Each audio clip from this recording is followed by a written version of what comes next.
Ndugu mtazamaji, kwa mara nyingine katika kipindi cha Raia Asubuhi hapa ndani ya runinga ya Raia, likiwa ni pote la asasi za jamii, tumekita kambi katika hoteli ya Pride Inn hapa Flamingo, ambapo kongamano kuu linaendelea kuhusiana na ile steering committee kuhusiana na masuala ya ulinzi wa haki za watoto, hususan jinsi ya kukingama ama kumaliza ajira kwa watoto. Kazi hii imeweza kuandaliwa, kongamano hili limeandaliwa na ILO pamoja na Wizara ya Leba nchini, ambapo hii leo tunatarajia kwamba tutapata mahojiano naye katibu katika Wizara ya Leba ambaye ataweza kufungua kongamano hili rasmi kwa siku ya leo. Na ndani kule kwenye ukumbi, basi mchakato mzima unaendelea wa kupembua na kuchakachua sheria madhubuti ili kufungamana na mahitaji ya Umoja wa Mataifa pamoja na ILO kuhusu kumaliza ajira za watoto duniani na ulinzi kwa watoto pamoja na haki za watoto kwa ujumla. Mimi ni Joseph Nyawara na tuandamane hadi ndani ya ukumbi ili uweze kupata yanayoendelea. Kumbuka haya yanakujia kutoka Raia TV. The representative of the Central Organization of Trade Unions, Kenya,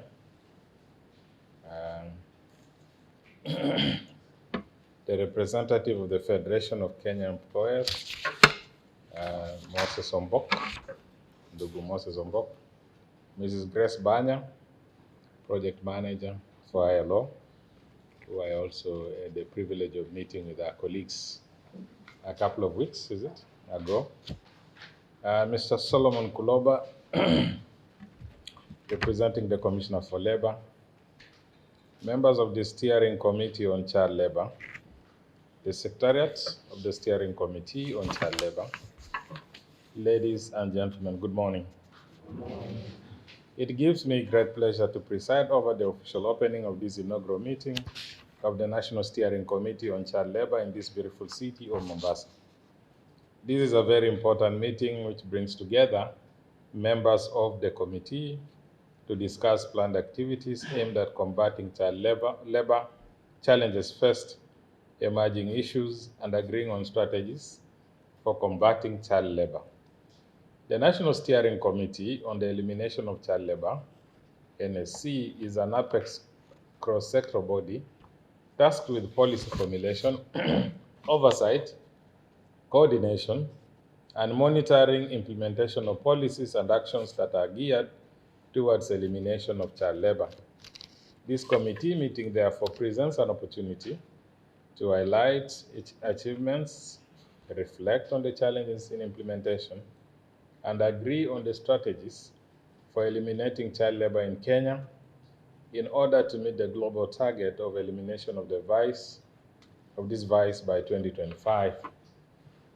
Ladies and gentlemen, the Minister of Labor and Social Protection has the mandate for prevention and protection of children against child labor and its worst forms. This is mainly carried out through development of sound policies and programs, enforcement of laws in line with the various statutes, including child labor-related inspections, advocacy and awareness campaigns through various forums. The Constitution of Kenya affords children the right to free and compulsory basic education.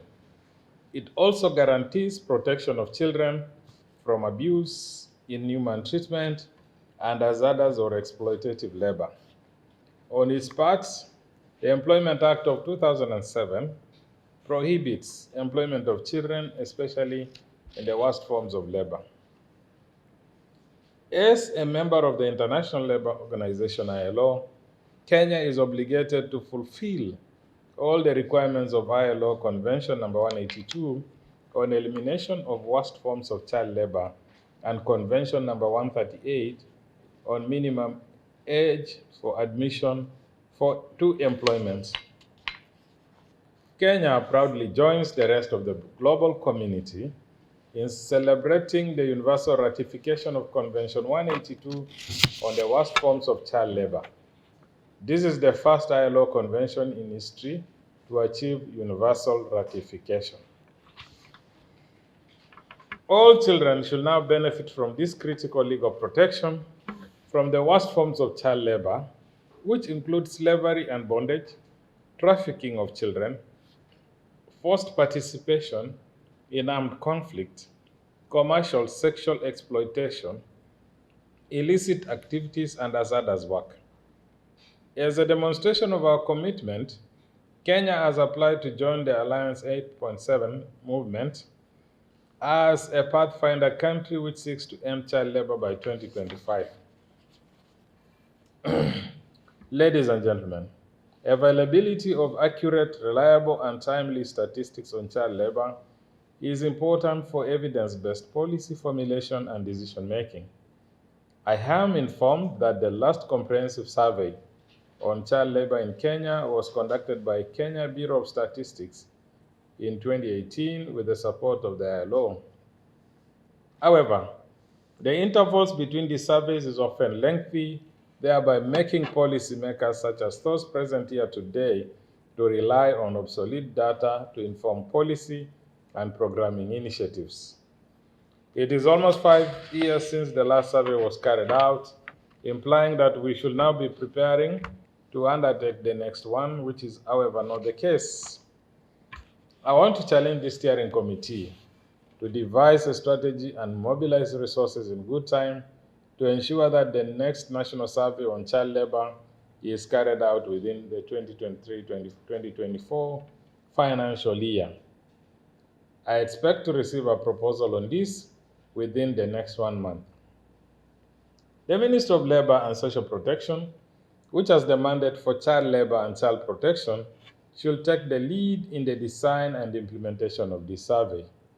This will guarantee collection of data and information relevant to the actual needs of policymakers and implementers in these areas. The ministry is committed to ensuring that this survey is carried out, and my office in particular will be ready to offer guidance and support the survey whenever called upon to do so. Ladies and gentlemen, I note that a number of activities that have been carried out under the capacity strengthening of governments to address child labor and or forced labor and violations of acceptable conditions of work in sub-Saharan Africa CAPSA project. One of the key activities which I'm keen on is the review and dissemination of the national policy on elimination of child labor. That is sessional paper number 1 of 2015. I am informed that a consultant has been brought on board to assist the ministry in this review. I urge the committee to work hand in hand with all stakeholders and fast-track the review process in order to align the policy to the current operational environment and address any issues affecting its full implementation. In addition, I have been informed that 5 county child labor committees have been revived in Kwale, Kajiado, Bungoma, Busia, and Nairobi. These are areas with significantly high incidence of child labor. I want to urge the committee to ensure that more offices are established and that they are activated to effectively implement programs within their respective jurisdictions. 3 sensitization forums have been held in Busia and Kajiado to raise awareness on forms of child labor and build communities' capacities to fight worst forms of the vice. Training of new labor officers is scheduled to be conducted in March 2023, while updating of the list of hazardous work is ongoing and is awaiting stakeholders' validation before it is submitted for approval and publication.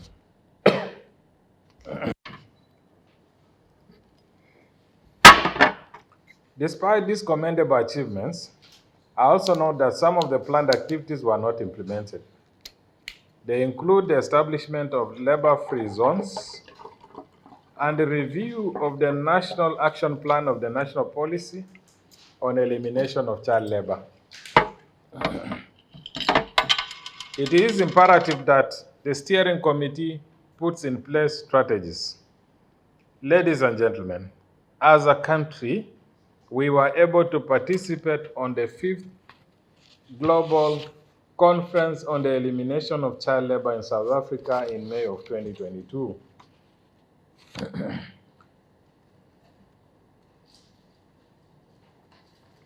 The conference resulted in the Durban call to action on the countries to scale up action to 1.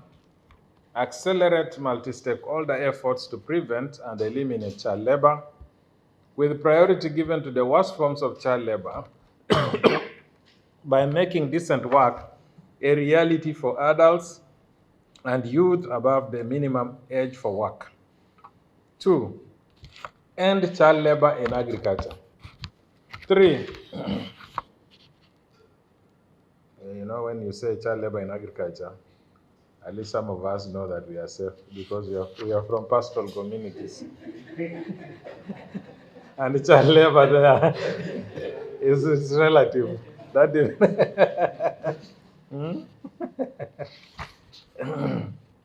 So end child labor in agriculture. Strengthen the prevention and elimination of child labor, including its worst forms: forced labor, modern slavery, and trafficking in persons, and the protection of survivors through data-driven and survivor-informed policy and programmatic responses. 4. Realize children's right to education and ensure universal access to free, compulsory, quality, equitable, and inclusive education and training. 5. Achieve universal access to social protection. 6. Increase financing and international cooperation for the elimination of child labor and forced labor. I want to challenge this committee to incorporate priorities from the call to action in its work plan.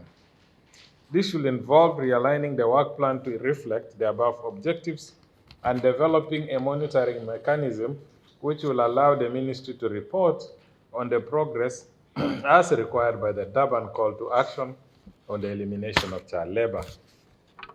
Wewe ukiwa mheshimiwa katibu katika Wizara ya Leba, yes, labda unaweza zungumzia mabadiliko yepi ambayo unataka kuhakikisha kwamba yapo kwenye sheria za Kenya kuhakikisha kwamba mtoto amelindwa dhidi ya ajira?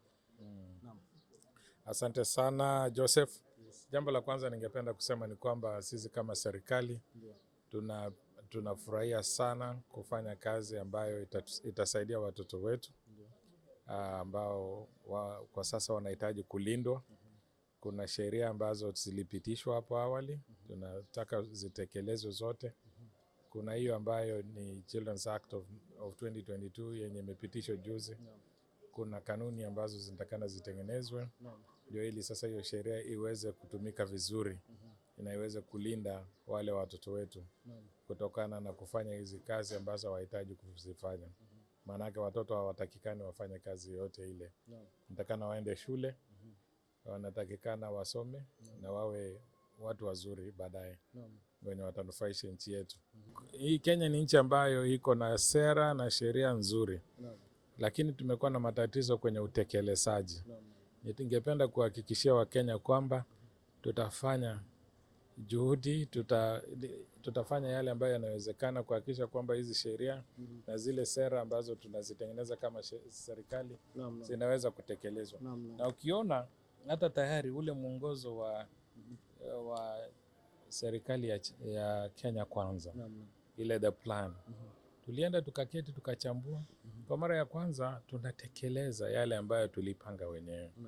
Miaka mingi miongozo kama hiyo ilikuwa inatengenezwa na inawekwa kwenye shelf. Lakini sasa tuko na rais na mawaziri ambao wanaangazia mara kwa mara yale mambo ambayo yako kwenye ule mwongozo. Yapi tumeweza kuyatekeleza, ama kuna mpango gani wa kuhakikisha kwamba zinatekelezwa kwa hii kipindi cha miaka 5 ambayo tumepewa na wananchi. Kwa hivyo nitakuhakikishia kwamba kulingana na yale ambayo tumeanza kuyafanya mapema, utaona utekelezaji ukipewa uzito zaidi kuliko tu maongezi na kukaa pale. Ndio. Lakini si kazi rahisi, kwa sababu pia kuna utafutaji wa hela, mnahitaji wafanyikazi ili muweze kutekeleza. Saa zingine shida kubwa na kukosa kutekeleza ni kwa sababu hatuna maafisa wa kutosha. Tunatii sheria za Kenya ambayo haijaruhusu waajira watoto, kwa sababu ukiajiri mtoto unanyima huyu mtoto haki yake. Kwa kikatiba kila mtoto anafaa aende shuleni, kila mtoto anafaa awe na maisha mazuri, na huwezi kuweka mtoto aanze kufanya kazi wakati wenzao wengine wanaenda shuleni. Sasa sisi kama Federation of Kenya Employers hatujaruhusu mambo kama hiyo, na wanachama wetu wanajua vizuri kwamba hatutapenda mambo ya kuajiri watoto. Hiyo ndiyo msimamo yetu. Ndiyo. Kenya is a member of the International Labour Organization. As a government, they've committed themselves on various international labor conventions which they've ratified. And for this particular subject we are discussing on child labor, the most fundamental conventions that they've ratified is Convention 182 on the worst forms of child labor and Convention 138 on the age of entry into employment. So these two conventions have give an obligation to the country. The country is supposed to localize them or domesticate them into national laws. And so why Kenya is because Kenya is committed to end child labor. They've recently also applied to be members of what we call the Alliance 8.7 movement. This is a movement of countries that have committed themselves to eradicate child labor or eliminate, some people say elimination, by the target date of 2025. So we are in Kenya to support the interventions of the country as the ILO, being also a member of the ILO, so that we move this agenda forward. Nina hakika ya kwamba kutokana na hili kongamano, manake limeleta watu pamoja kutoka department tofauti na mashirika kama sisi na pia ILO ambaye amezungumza mbele yangu, na vile tumesikia hata wosia na commitment ya katibu katika Ministry of Labor and Social Protection. Yale ambao tumewazia, manake tunaangalia mikakati kama ya kuangalia sheria za Kenya kama kabisa zimeambatana na zimewekwa mikakati ya kuzuia watoto ili kutoingia katika ajira ya watoto. Kwa hivyo yale mambo ambayo tumeyawazia na tunazungumzia katika uwasha ambao unafanyika hapo Mombasa ni kuhakikisha ya kwamba mambo kama ya sheria yamewekwa wazi, na mahali sheria haziwiani tunaweza kuangalia ni sheria zipi ambazo tunapaswa kuziangalia ili tuweze kuangalia zote ziwe na uwiano, ili pia kuhakikisha haki ya watoto katika hii dunia ambao wanadhulumiwa katika ajira imeweza kuhakikishwa. Vile vile hii washa na hii kongamano inatilia mkazo ule umuhimu wa kufanya kazi kwa pamoja. We had the first ever global conference on the elimination of child labor held on the African continent, held in Durban, South Africa. This was the 5th such conference, and for Africa it was significant because it trained emphasis on our issues regarding child labor, and particularly looked at studies, findings, and data on vulnerabilities and the incidence of child labor in Africa and in other countries as well. I think we, in brief, went through some of the findings from reports on child labor globally, so I will not belabor that point, but just mention in passing where relevant. So at the close of the 5th Global Conference on the Elimination of Child Labor, as you know, a resolution was reached that brought together 187 states almost, employers' organizations, trade unions, UN agencies, international organizations, intergovernmental organizations, civil society groups, and other stakeholders as well, came together and reached a number of key resolutions. The whole idea was to refocus our energies and strategies on addressing child labor, seeing that universally we seem to be going to, not seem to, we are going to miss the target of ending child labor by 2025. As we all know, the numbers of children in child labor have increased over time, and currently we are talking about 160 million children globally that are in child labor. And that's an increase of about 8.4 million children in just the last 4 years alone. 63 million of these are girls and 97 million are boys who are in child labor globally. According to the most recent global report, we are warned that the progress to end child labor has stalled for the first time in the last 20 years. While we are making progress, it seems to me that there is so much that has actually increased the numbers of children in child labor. And the report talks about a very worrying trend of ages 5 to 17 years who are in hazardous work. And this total to about 79 million children, and this is since 2016. And sub-Saharan Africa is doing very badly, which of course involves Kenya, our country. However, the challenge that stands before us all is to ensure that this structure or this body is embedded in the law and therefore can continue to work with or without support from the donors.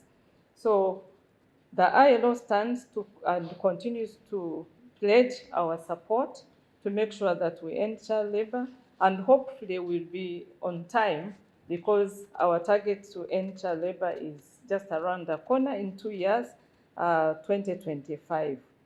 And we hope that we'll continue to support the processes as we look towards the target end time. Asante sana ndugu mtazamaji wa runinga ya Raia. Basi kaditama wa tamati tumefika hatma ya masuala haya ya mfumo wa sheria katika hoteli ya Pride Inn papa hapa Flamingo, ambapo hii leo tuliweza kumpata mgeni wa heshima ambaye alikuwa ni katibu katika Wizara ya Leba, ambaye alifanya ufunguzi rasmi wa kongamano hili ambalo limekuwa likiendelea kwa siku 3. Kumbuka tu kwamba kwa ushirikiano na ILO ambalo ni shirika la ajira duniani, Wizara ya Leba imeweza kuleta mchakato mzima wa kuweza kufinyanga sheria upya, kuweza kuwakingama watoto dhidi ya ajira pamoja na ulinzi wa haki zao kwa mifumo mbalimbali. Kongamano hili limeleta wadau mbalimbali katika sekta na nyanja mbalimbali na linaendelea, na hapo kesho